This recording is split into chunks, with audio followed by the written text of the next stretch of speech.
Hello and welcome to another episode of Mike and Dave's Hi-Fi Riff. I'm Mike Evans. And I'm David Price. And David, on this week's riff, what are we going to talk about? It's the Fel Audio Fel Disc CD player mic. The Fel Disc. And this is a bit of a follow-up riff. It is. Because it must be a couple of months ago now. Yep. We did a riff on the Fel amp. We did. Yep. I love their naming system. Yes. I don't find it difficult to follow. It's funny that I don't either. So the Fel Disc.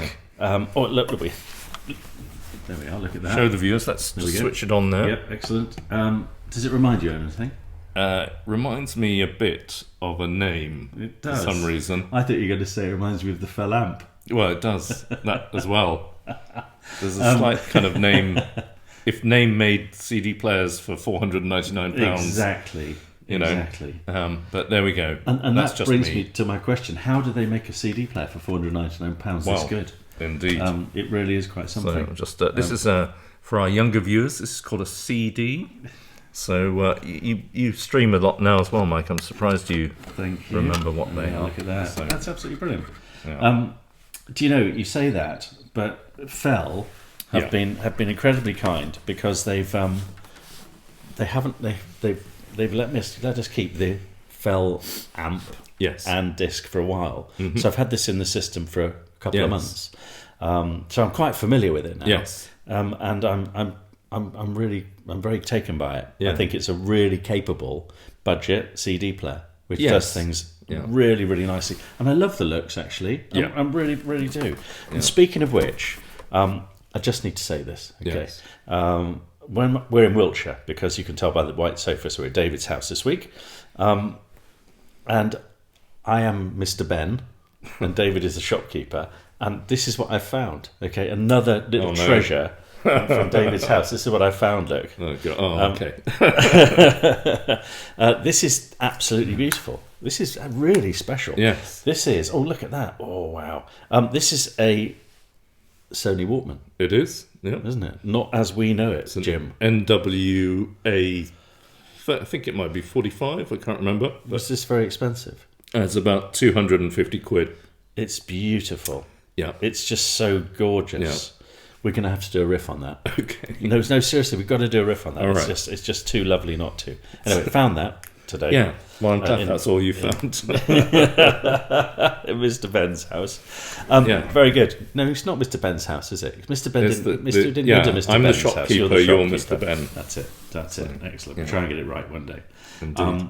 Anyway, back to business. Yes. Back to business. Thank you. Tell me what you know about this bad boy here. Right. So, obviously, to very briefly recap, Fel Audio is a new British hi-fi brand that's kind of coming out of Peter Tyson Hi-Fi in Cumbria, in Carlisle. Mm-hmm. Basically, it's the brainchild of Luke Tyson and some others from the Tyson family who run the very big and very successful hi-fi shop in Carlisle. Who once set up my LP12 for me. Did a very good job. Wow. Yeah. There you go. About 25 years ago or more. Gosh, excellent. Yeah, and so the Fel amp was launched, I think, just around Christmas, just before Christmas, as was this. And there's a Fel streamer coming out soon, a Fel stream it's called. Interesting. And so, Can I just stop you there? Just a thought which has popped into my head. Yeah. So one of the things I liked about... Well done. Thank you. One of the things I liked about the... I'll drink to that. See what I have to put up with? About the Fel amp. Cheers. Cheers. I haven't got a drink, but thanks anyway. All right. Is it had a streamer built in, okay, which I thought was quite cool. The Fel amp had a DAC built. Sorry, I beg your pardon, a DAC built in. That's what I was trying to say. Yeah. I do apologise. Yeah. So this has also got a DAC built in. The same DAC. The same DAC. Yeah, it's an ESS ES9018 K2M. Okay. To its friends. So I wonder if the streamer will have the same DAC built in as well. Because then if you bought all three, you'd have three same DACs. You would. Yeah. Okay. Just a thought. Yes. Just saying. Yep. Just putting it out there. Well, I mean, it's an interesting point. So, I mean, what I like about this is that obviously you can use it as a standalone CD player. It's only $499. And actually, if you buy it with the amp, you can get some kind of discount as a package, as a Very pack. good. Okay. So it's even cheaper. Wow. But I think you don't. I think people who are just looking for a good CD transport would be interested in this as well. Yes. Yeah. Because it's got out. We've got all the outputs. Let me show you. few. I thought we were Around. never Look at going that. Sorry. We're there. We got there. So yeah, Toslink and coaxial digital output. Very good. An analog out, obviously. Yep, an analog out. So I think as we will say in a minute, it works well as a CD player through its own DACs, but it's also a very good sort of entry level digital CD transport as well. It's lovely. So, it's absolutely lovely. It's really properly built, really well put together. Complements the amp beautifully, because we really liked the Fel amp. We did. We thought that was excellent. Yeah. Great value for money, and as is this. Yeah. And I quite like the fact it's full size. You're getting a lot of box for your money, aren't you? It feels sort of proper. It certainly would look, I think, very fetching in any living room. Yes. It's pretty smart. Would you mind holding it up, Mike? No, sure. There There we go. You can do the honours. Press the play button there. Okay, I'll try and get it level. So that there you go. It's now playing, but it's got capacitive touch controls there, which are lovely. Yes. Sort of. And it's like a front-loading player, isn't it? It is, yeah. It's a slot-loading, slot-loading player, and this kind of lovely, kind of reverse LCD display, backlit LCD in green, which is nice. I like it. I do like it. I've had it for a while, and I've been listening to all sorts of different things with it.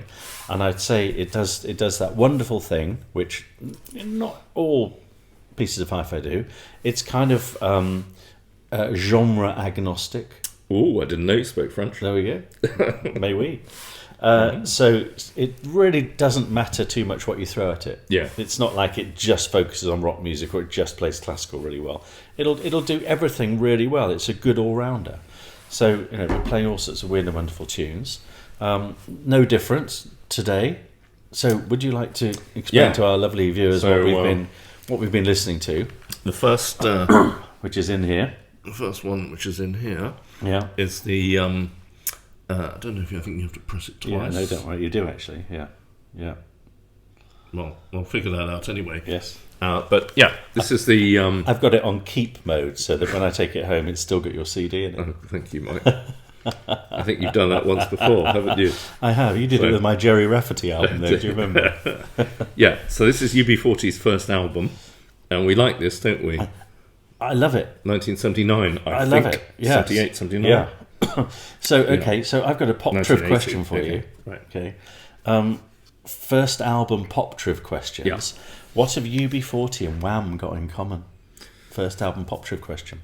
Gosh, that's a good one. Okay, and I can give you a really good clue as well. Okay. So the Wham song I'm thinking has got the words B1, B2 in it. Oh. Do you know what that is? Yes. Oh. Wham rap. Wham rap. Yeah. And what's the significance of B1, B2? There you go. They see. Penny drop moment, wasn't it? That's very good cool. for you, Mike. Thank you. I will happily explain as well. Yes, please do. So UB40 stands for the Unemployment Benefit Form, which you had to fill in the UK, and the form names were B1, B2. And in Wham Rap, they said B1, B2, make a claim, sign your names, all you have to do.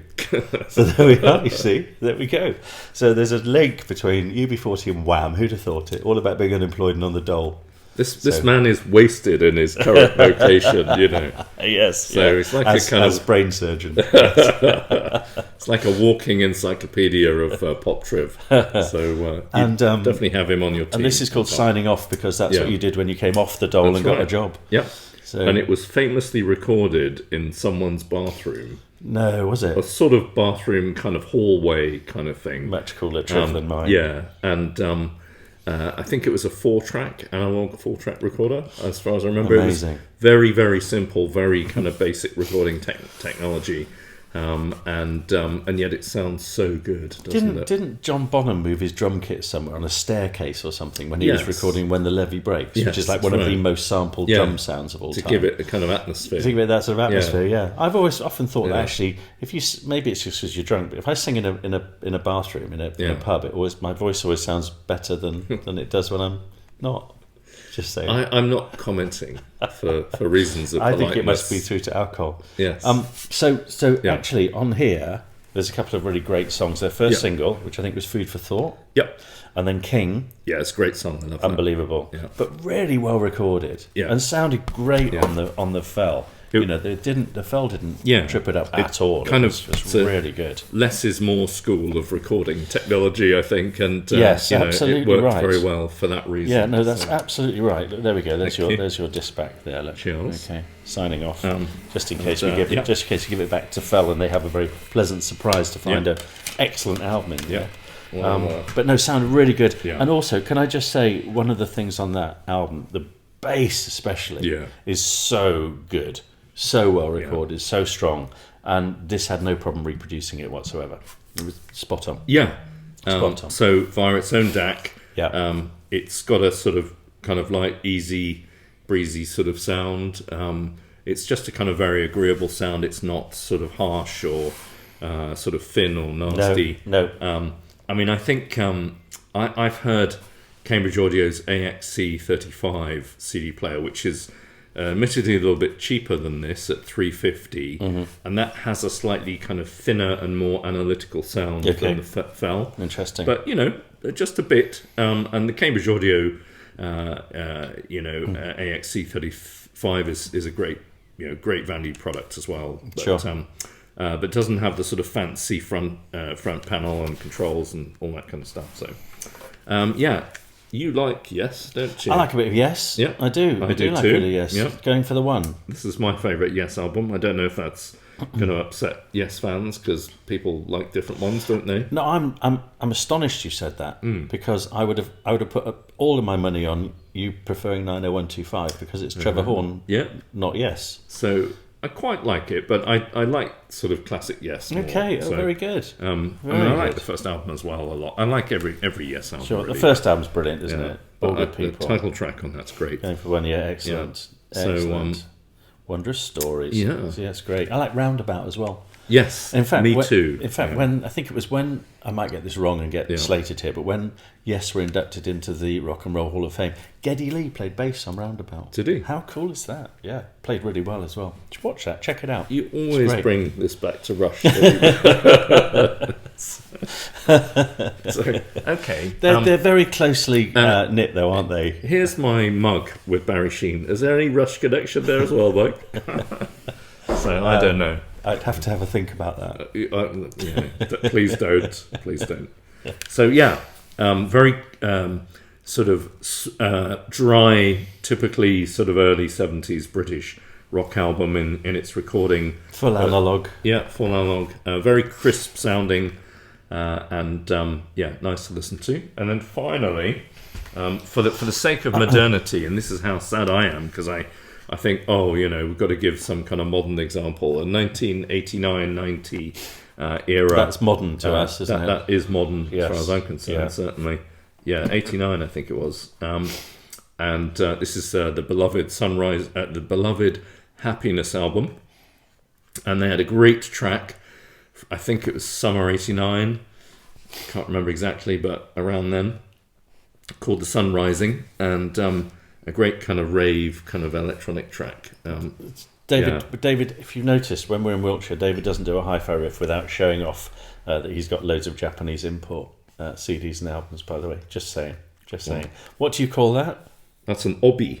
An obi. OBI. Obi. Yeah. Obi. Obi-Wan. I don't know what I don't know what it's short for. Often these kind of Japanese terms, they're called Gaidai Go, which is a sort of Japanification of an English name, but I'm not sure what that one comes from. The sides are written in Japanese, indeed, but none of the rest of it is. Yeah, it's quite bizarre, isn't it? Indeed. So that you can buy it and know presumably what it is. Yeah, amazing.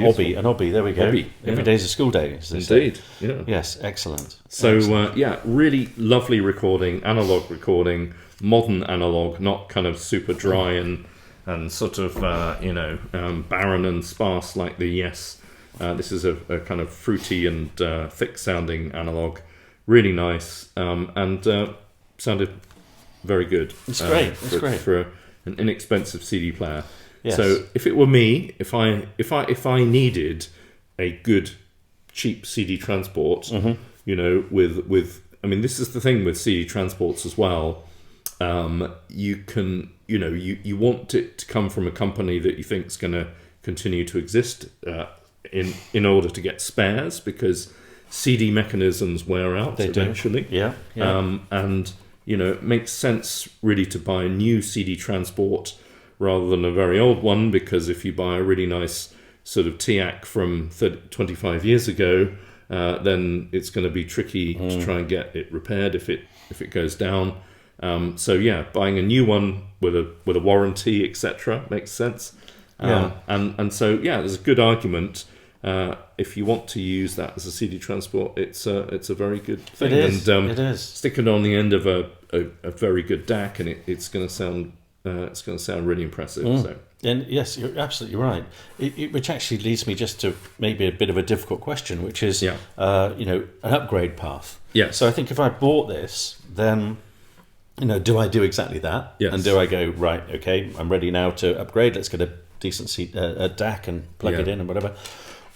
Because the reason I say that is because I think if you really wanted to genuinely improve on this player at you know, what's 500 quid, you've got to spend a lot more money. You really have got to spend, to genuinely make a, you know, big difference. You've got to spend really quite a lot of money on a CD player, haven't you?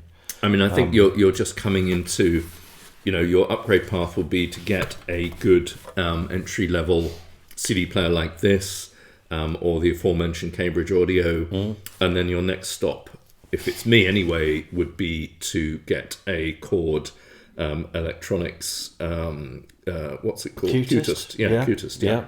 Which is 1,200 quid the last time I looked. Yes. And then, you know, you've got a very decent CD player for roughly $1,500. No, absolutely. And the Cutest is a seriously capable little it's an excellent little DAC. bit of kit, It's isn't an it? absolutely excellent DAC. And obviously you can plug your streamer into that and all the rest of it. Yeah, very true. So very true. Yeah. Yes, absolutely. Your fell streamer.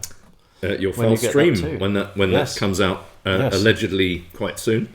So hopefully that'll be worth trying. I've actually tried one at Peter Tyson's in Carlisle, but so I know it exists. I have, yeah. When did you do that? You're not jealous, are you, Mike? Why don't I know about this? So yeah, it was before Christmas. Actually, I think it was probably about November. Yeah. And just in case, because our riffs come out of sequence slightly, we're just in March now, so that was like, okay, well, thanks. You've got Streamer MV, Mike. I've got going to Peter Tyson Envy. Okay, thank you. Right. I'd like to go there and have a look around. All right. Well, next time I'm in, I'll give you a ring. Yeah, give us a shout. I'll pop in. Yeah. Some great pubs around there, actually. So. In Carlisle. Yeah. Yeah, just out of Carlisle. I know Carlisle fairly well. It's a nice city. It is. Very nice city. Carlisle. Yeah. It's got really good Weatherspoons at Carlisle. Yes, it has, actually. Yeah. And most English people have never been to Carlisle because it's so far north. It's true. Yeah. In English terms.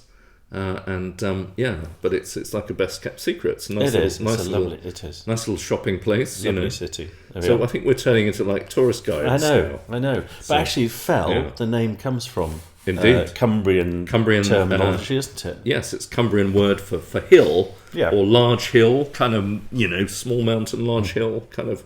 It's not like a tiny thing that takes 2 minutes to walk up. So no, absolutely. And their logo looks like a hill thing, doesn't it? Like a ordnance survey map of a hill, doesn't it? Yeah. It's interesting stuff. So full of fascinating facts. We are. We've covered a lot of ground on this riff, except I'm still struggling with a Rush Barry Sheen link.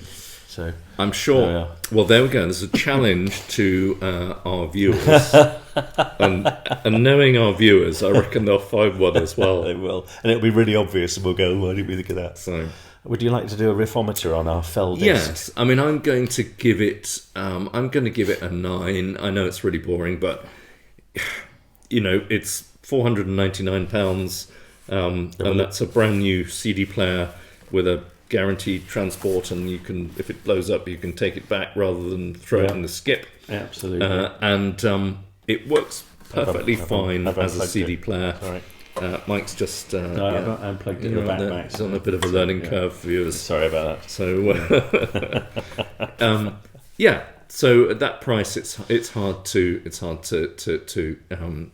of any bad I reason. know, absolutely. £499 just seems like a veritable bargain, doesn't it? Well, And it is these days, considering just if I can interrupt. So, No, point of crack information, Your Honour.